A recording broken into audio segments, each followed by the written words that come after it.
We're looking at Fuglsang of Radio Shack Nissan. He's just gone through the intermediate time split at 3 kilometres in a time of 5 minutes 20 log, with a time at the finish of 9 minutes 50.500. Elmiger is second for AG2R, 4 seconds down. Dario Cataldo third, 11 seconds down on Moreno Moser. We've seen the start of Keskayov of Astana. The next big names to go, Terpstra at 4:45. We're out on the course with Sebastian Langefeld. Cancellara will go at 4:56. And the last three to go, Peter Sagan, Alexander Kolobnev and Levi Leipheimer, last year's winner. As we wait for Kohler to go through the time split, 5:36.11. Those gloves of Langefeld then? Don't ask me. I'm not sure. I've never seen anything like them on a bike anyway. They're obviously something that Orica Green Edge are trying to see whether the whole Batman look works. Well, we're seeing riders, the skin suits are changing a lot at the moment. They're doing a lot of research in the wind tunnel, and in fact the material, not just the material but also the placement of the seams, is making a huge difference, they're finding, to the speed that the riders cut through the air. And of course in a time trial that's what it's all about. You get pushing yourself through the air, especially on flat ones, not quite so much on a course like this as with Tom Danielson. And as I was saying, you can see the seams on the back of the armpits there. They would have been placed there specifically. That's not by chance. That's from a lot of research, and especially the forward-thinking teams, the likes of Garmin, Sky and Orica Green Edge. They're all putting a lot of money and time into making the rides as fast as possible, because of course it's free speed. You go faster without actually having to get any fitter, and that's what it's all about for a lot of these rides. But I've not seen those gloves before, but as I was trying to get around to saying, the material is quicker than skin, so we're seeing a lot of rides with very, very long shorts and very, very long oversocks, because the more you can cover up the skin with the faster skin suit material, the better, effectively. So in terms of just trying to find any little bit of advantage to make you quicker, I always find this time of the season fascinating for a number of reasons. We've got the Dauphiné, which crosses over with the Tour of Switzerland, and it means that you start to see the big Grand Tour contenders, how they're doing and how they're going to do in the Tour de France.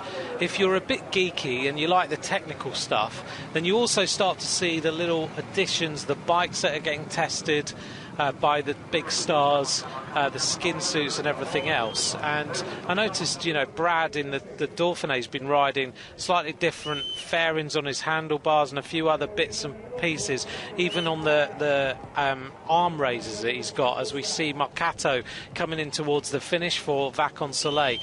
So it is a question of trying out these different things, isn't it, to see what is quicker and see whether they work, whether it be skin suits, whether it be wheels, pedals, handlebars and all that sort of thing. Yeah, it's 7th best time. That's a good time from Marcato there, the Italian rider from Vacances Soleil. 7th place for him at the finish. Moser's time looking increasingly good at the intermediate and at the finish. But yeah, going back to what you were saying, it is, well, it's crucial really. I mean, when you're talking about seconds separating people at the end of the end of the Giro, what was it, 16 seconds in the end between Hejerdal and second place Joaquin Rodriguez. And I'm pretty sure that if Rodriguez had put as much, or his team had put quite as much effort into the time trialling and the free speed that I was just talking about, it would have been either much closer or possibly even reversed positions at the end. It is that important, and these teams that I was talking about are putting a lot of time and money into it, and rightly so, because the riders are doing everything they can to be as fit as possible for the right races, putting an enormous amount of effort and sacrifice into getting that top fitness. And so if they then lose it because the bike's not fast, or the skin suit or the helmet or whatever, then it's not a waste of their time, but it's just better to have that free speed. Fuglsang finishes 5th fastest so far, a time of 10 minutes 5 seconds. So Fuglsang also outside the time of Moreno Moser. So we see Fredrik Keskayov of Astana, the Swedish rider. Good time from him, 5 minutes 18.17, slightly down on the time of Moser, so we'll see what sort of descent Keskayov can produce, because that technical descent through the corners, you've got to make sure you get the right lines through those, and Moser obviously has made absolutely zero mistakes out on the course. And you're talking about free speed, Dan, but you've ridden the Giro, the Dauphiné, Tour de France, you've ridden with the big favourites who are going into those races. What is their mentality like at the Dauphiné, for example, or a race like the Tour of Switzerland we're looking at here, in terms of really getting all their equipment and everything right with the team before the Tour? How critical is it? Well, in terms of equipment, most of the riders that are going to be favourites to be on the podium at the Tour de France, that should have been sorted a long time ago. The equipment side of things is really something that the teams need to work on over the winter before the riders even start racing, because you don't want to be changing position or equipment really in the middle of the season. You want to get used to it, training before your first race, and then in the first races possibly make any minor adjustments then before, way before the Tour de France comes. But in terms of the mentality of the riders, it just depends very much on the ride. I mean, we can see the results of the Dauphiné over the past number of days. It's been on Eurosport. There's Wiggins and is on top form already, and he's probably somebody that just likes to be feeling like he's going well and build confidence from that. And at the other end of the scale, we've got Andy Schleck that's trying to sort of calm his doubters and saying I'll be there for the Tour de France, and he's not somebody that needs results before the Tour, and we've seen that before. He wasn't on top form for previous editions of this race, the Tour de Suisse, but he's still been there for the Tour de France. So it just very much depends on the rider and how confident they are in their own preparations and what they like to be doing on the run-up. If they need to be winning for their own mentality, as it were, and motivation, then they'll all be on pretty good form and very concentrated, and others will be just confident that they're going to get to the Tour on good form, and they just need those extra miles in the legs from these races. Nick Nguyen starts for Saxo Bank, a rider who had tremendous last season, coming back out of the wilderness really, but this year he's had that terrible crash and he's fighting his way back from it.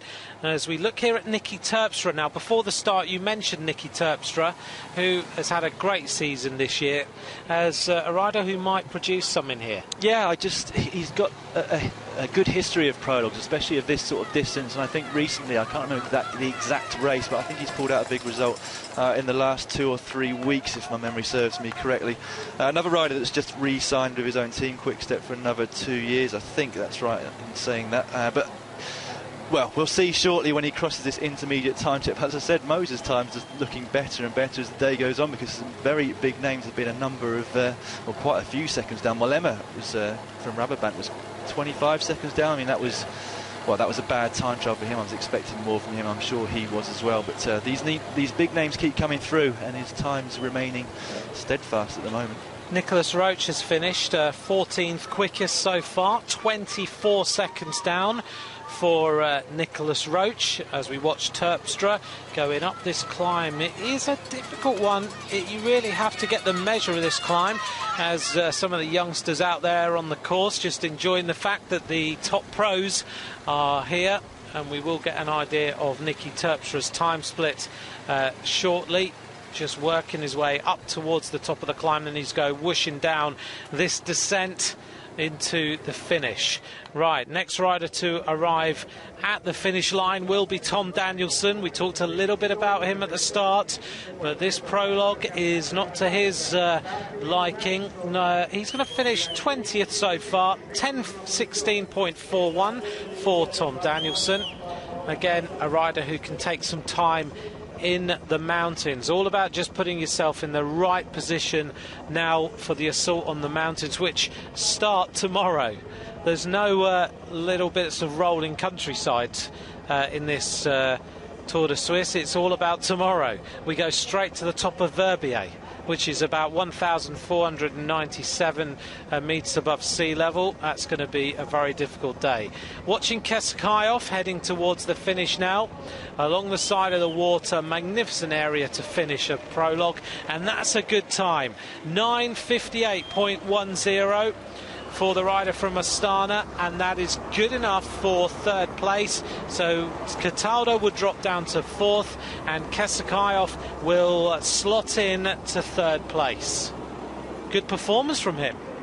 Yeah, very good performance. He was very good last year at the Vuelta for at least the first 2 weeks. I think he was sitting in third or fourth place overall for a long time before gradually dropping down in the last week. Not seeing quite so much of him this year, but that's very good performance, and former mountain biker. So along with the likes of Hejerdal and Evans, who both won Grand Tours, of course, in their own right now, he's also making that made that move across and really starting to bear fruition for him now. There's the current standing. So Moser leads, Elmiger's second, Keskayov is third, Cataldo in fourth place, Slagter in fifth, and Fuglsang is in sixth place.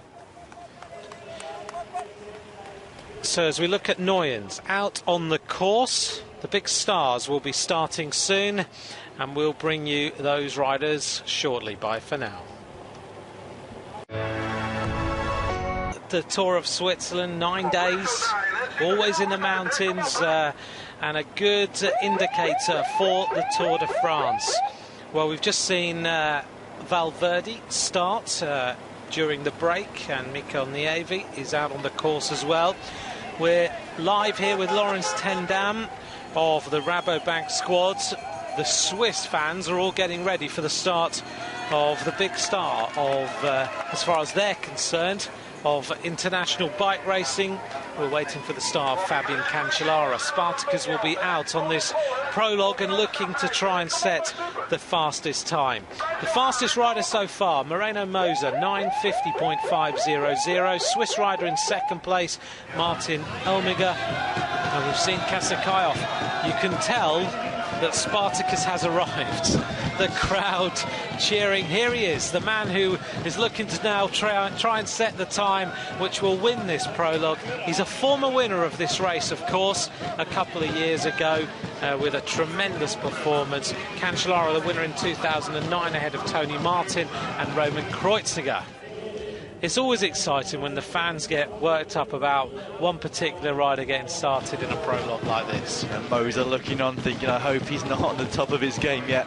Yeah, big build-up. This is the start of it for Fabian Cancellara in terms of building up for that Olympic time trial. He's got this race, he's got the Tour de France, where of course he'll be working for the Schlecks, and this is a big moment for him. Now let's see how much he's improved since his injury in April. Here he goes, the World Championship bands around that skin suit, and he will be cheered all the way along the route.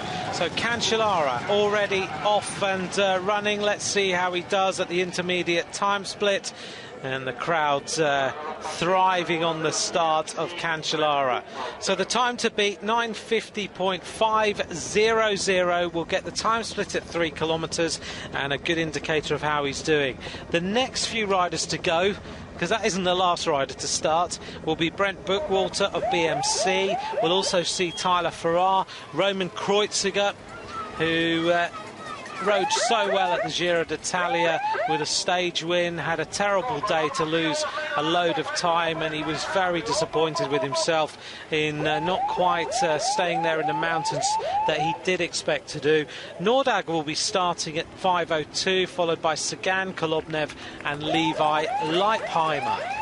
So Cancellara, can he now produce the performance on this hill?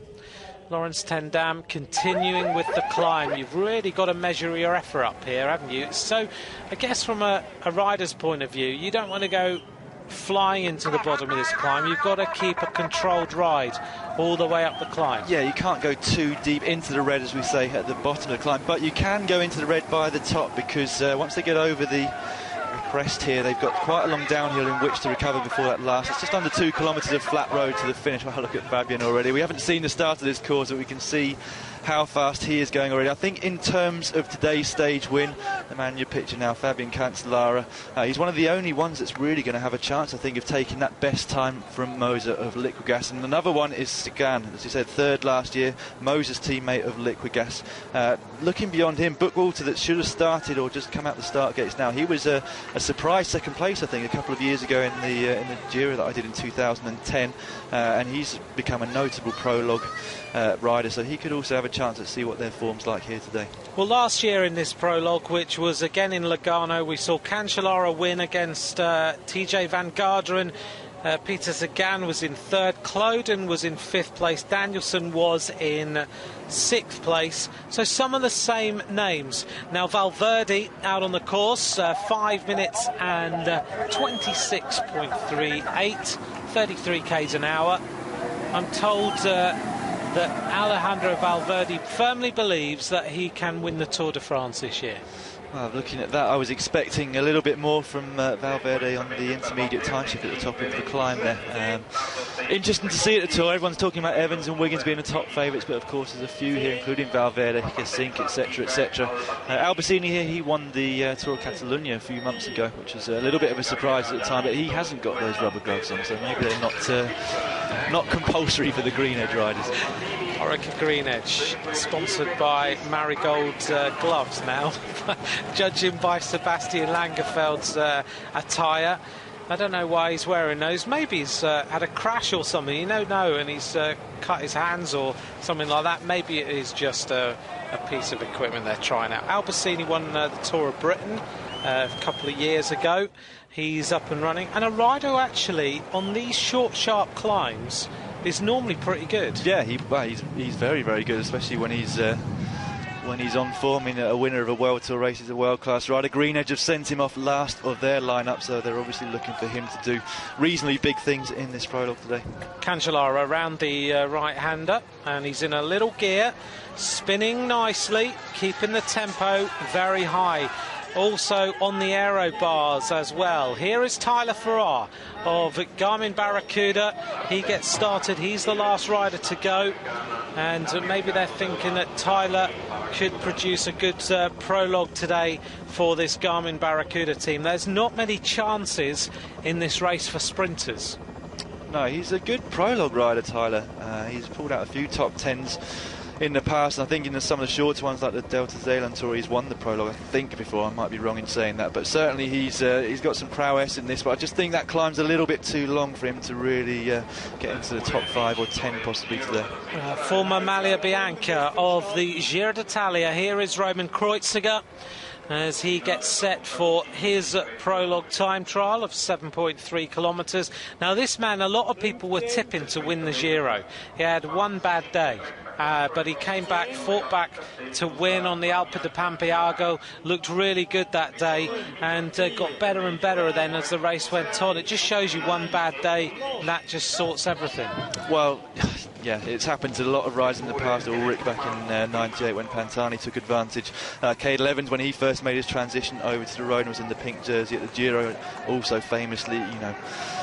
Oh, let's have a look at Cancellara. Oh, he's a little way off. Wow.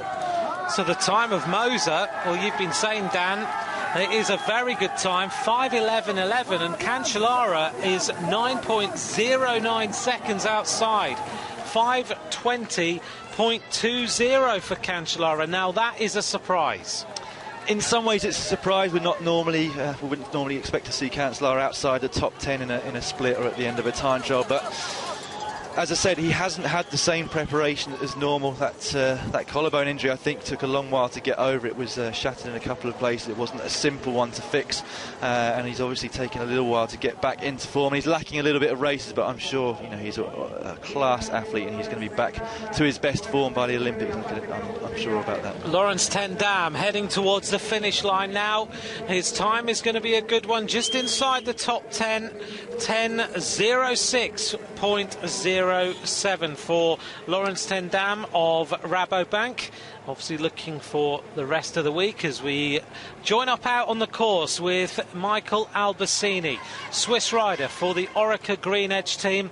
This Australian super squad, which has been built over the last year or so and already producing some fantastic results, with Gerrans winning Milano San Remo, many stage wins and other race victories, and Albacini, he's looking pretty good already out on this course.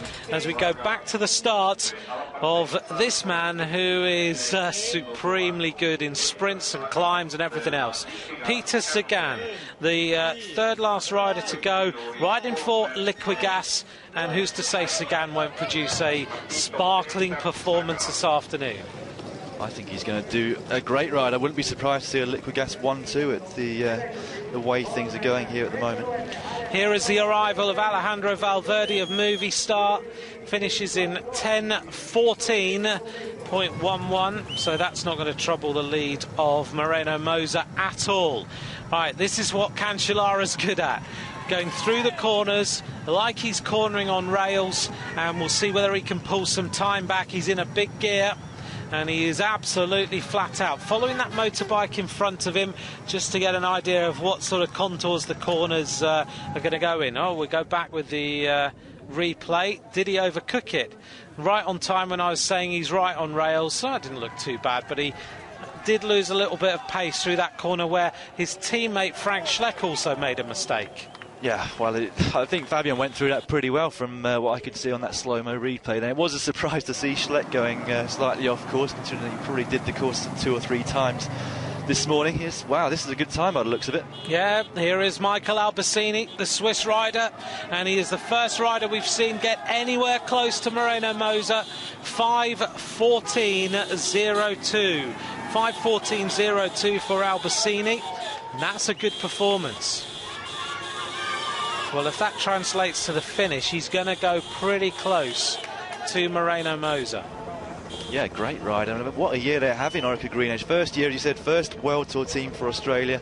Won the national championships with Gerrans, who then went on to win the Tour Down Under and Milan-San Remo. This guy here, as I said, he won the Tour of Catalonia, another World Tour event. Matt Goss won a stage of their first Grand Tour at the Giro, so they're having an absolutely storming first season so far. Yeah, and I think they really said that they were set up to be a classics team, not really a Grand Tour squad in the first year, and they just wanted to make sure they were a lot lower key than the launch of Sky. When Sky came out, it was all guns blazing. We're going to be on the podium of the Tour de France here and whatever. It was all sparkling when they launched. Green Edge, much more under the radar, much more like we're going to produce some good classics performances, the odd stage win here or there. But certainly they are a squad who have produced more than expected. But Cancellara, having gone through that time split slower than Moser, look at the speed of Cancellara as he heads now towards the finish line, and he is sprinting flat out to try and beat this time of 9:50.50. Can Cancellara do it? It's looking close. Here he is, powering his way towards the finish. 9:47.61. Whoa! So 14 seconds Fabian made up on the second half of the course. It's predominantly downhill, of course. Only that last just under 2 kilometres of flat, and well, there you go. That's how to pace the prologue time trial. Oh, that is a perfect example of how to get a prologue time trial absolutely nailed. Cancellara producing an incredible descent, 9:47.61, and he goes top of the leaderboard. Kreuziger coming across the intermediate time check, 15th place for him, 9 seconds down. But yeah, let's go back to Cancellara. I mean, I still don't think that he's anywhere near his top form. I think if he was, he would have been first through the intermediate time check as well. I think he was 12th through there. So, but yeah, just amazing skills on the descent. I mean, you said it before, he goes round the corner like he's on rails. He just carries, not only is he more powerful than most of the riders, but he also carries so much more momentum. So whereas some riders are probably coming from 38 k's an hour around the corner, having to get back up to 50, 55, he's carrying 40, 42 kilometres an hour through it, and that all counts towards the end, just that momentum and a little bit of extra speed that he gets everywhere. But how does he go so much quicker through the corners? Most of you as pros at that sort of level you can corner down mountains at, you can go down mountains at 70 to 80 k's an hour. You go through the corners on the same lines and everything. But why is he so much quicker than that? It's not something that you can explain, I don't think. I mean, he's a stockier rider, and that sort of lowers your centre of gravity a bit and gives you just slightly more grip around the corners. But mostly it's just about confidence and bike handling. Some riders, as we know, Nibali, a great descender and so much better than the likes of Basso that can perhaps lose a little bit of time down the mountains. But Cancellara is just technically so good in every aspect, and especially, as you said, on the descent and on the corners. It's amazing to watch, especially on something like San Remo, down the descent of the Poggio towards the finish. It's really something amazing to see on your TV screens. So just to recap for you then, the current standings at the finish line. Fabian Cancellara has delighted the Swiss fans. Well, let's just switch back, though, before we give you that update, because Peter Sagan has gone through the time split now in 5:14.12. 5:14.12 for Sagan, and that is a good time. And that is 6 seconds quicker than Cancellara. Yeah, 3 seconds behind his teammate Moser at that time check. But as you said, more importantly, 6 seconds up on Cancellara. So Sagan also has a mountain bike background. He's an extremely good bike handler. We saw last year on I was watching it on Eurosport myself actually, when he caught Damiano Cunego, who's a very, very good descender in his own right on a very technical mountain downhill. So it's going to be close to the finish, I think, with Sagan and Cancellara. Another Swiss rider, Michael Albertini. Well, he was a lot quicker than Cancellara through the time split. He was 6 seconds quicker than Cancellara. But at the finish line now, he hits it. He stops the clock in 10:00:59. And Cancellara took 13 seconds. Is 13 seconds quicker than him at the finish line. But also, he's taken 19 seconds out of him since the time split.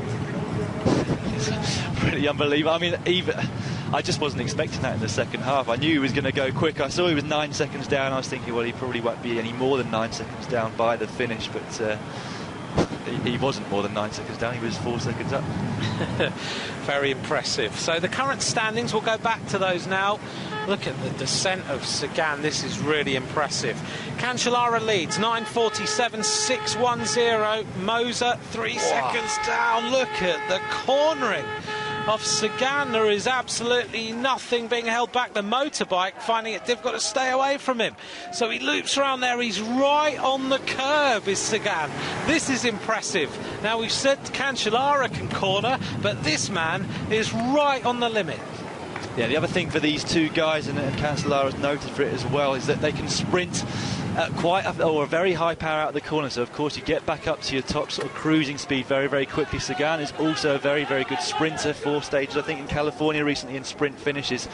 So they get up to speed so quickly, but that's an amazing descent we just saw there. Well, Levi Leipheimer was last year's winner, and he's way off the pace on this intermediate time split. The last rider to start, Leipheimer not having the best of starts to the prologue of a race that he's trying to defend. So we're waiting for the arrival of the rider now from Garmin, Tyler Farrar. He hits the line there, we don't get his time, and followed by Roman Kreuziger. Kreuziger's time is going to be somewhere around about the 10-minute mark. Cancellara's 9:47.61 as Kreuziger stops the clock now, and that is 10:02.71, good enough for 7th place. But Sagan is cruising. Good ride by Kreuziger. I think he'll be pretty pleased with that, and this is his first race after the Giro and probably the last race before a break, so he'll be looking to do something over this week. But this is going to be the next very, very interesting time. The only person I think now that's got a chance of taking this stage victory today. So we'll see what sort of performance he can produce at the finish line. Leipheimer is off the pace, and we're not going to see really any descent similar to that of Cancellara, but this man certainly, he went through the time split and he looked quick in 5:14.12. Albertini went through in 5:14.02 and then lost a load of time on the run-in. Cancellara was at 5:20.20. Sagan was 6 seconds quicker, and the way he is cruising to these corners, he does look like he could produce a time close to Cancellara. Sagan is ripping it along here. 500 metres now to go to the line, and we're going to pick him up on the static cameras. Here is Peter Sagan. Look at the pace now of him. 9:47.61 is the time to beat. Sagan goes cruising round that corner, and now he needs to sprint all the way to the line. Can he beat the time of the Swiss rider that everyone wants to win this prologue here in Lugano? Can he quieten the Swiss crowd? 9:37 through that corner. 9:47.61 to beat. Sagan blitzes the time. He's 3.06 seconds quicker than Cancellara, but Peter Sagan will win the prologue. I don't think there's any doubt about that. That is a stunning ride from Sagan. What can you say about this rider? He's just an absolute phenomenon. Just when was the last time we saw a rider that can win multiple sprint stages, climb with the absolute best we saw last year in the Tour of Switzerland, and now, you know, he's winning prologues as well against the likes of Cancellara. What a descent that was. When he came through 500 metres to go, he had just over 30 seconds to get inside the time, so you can see from that he averaged over 60 kilometres per hour in that last 500 metres. So what an amazing rider he is. So averaging 60 k's an hour, so what's that, 38 miles an hour, something like that? Didn't even have oversocks on. I'm glad you noticed that. So even if he put some oversocks on, I'll give him another second. Well, we'll see what Leipheimer produces. You know, I'm discounting him as number one, defending champion and everything, but I can't see him coming back to beat that time of Peter Sagan. But we've been wrong before and we'll be wrong again. Let's see what happens out here on the course. But I think we can pretty much safely say that Peter Sagan is going to take the prologue time trial in this race. Tomorrow we're going to head up into the mountains. We're going to finish in Verbier, but that is very, very impressive indeed. And he's been racing all season, you know, he hasn't missed much, has he? He's been I saw him at the beginning of the year in Oman. He rode really well there. He was in with a shout in the, and you're right, on the big climbs even. You know, he's there on the powerhouse climbs. He can win sprints, and now he's looking like a prologue rider. Yeah, the biggest problem for somebody with that amount of talent is choosing which, you know, which bit to specialise in, basically. Do you want to carry on winning bunch sprints, or does he want to make himself into somebody that can contend for the Grand Tours, or does he want to win, you know, Paris-Roubaix of Tour of Flanders? He's capable of pretty much everything. He's so young still. It'd be very interesting to see which way he goes in the next few years. Well, we'll give Levi Leipheimer the time he deserves out here on the course as last year's winner. Leipheimer has that unique time trial style, really close to, the hands are really close to his head to keep that frontal area really tight, but his time is going to be 10 minutes 24.49. He is 57th fastest. He had that accident out on training when he got hit by a car as well, and that's the second rider we've mentioned today getting hit by a car. But he's fought himself back into form, and he'll now just hone his form ready for the Tour de France. Well, don't forget, over today and tomorrow you can maybe overnight ask Dan and I questions on Twitter if you would like to, and we'll see if we can talk about a few of those subjects tomorrow when we're in the mountains. So it's at Daniel Lloyd 1 and at Ant McCrossan, and we'll maybe talk a little bit about some of the subjects you want to talk about tomorrow.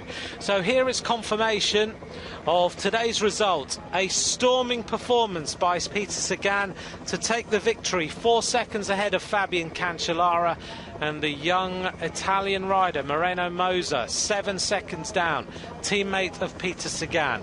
Other riders in that top 10, we should mention Fuglsang making up the top 10, and Roman Kreuziger also there as a possible rider we might see perform well in the mountains.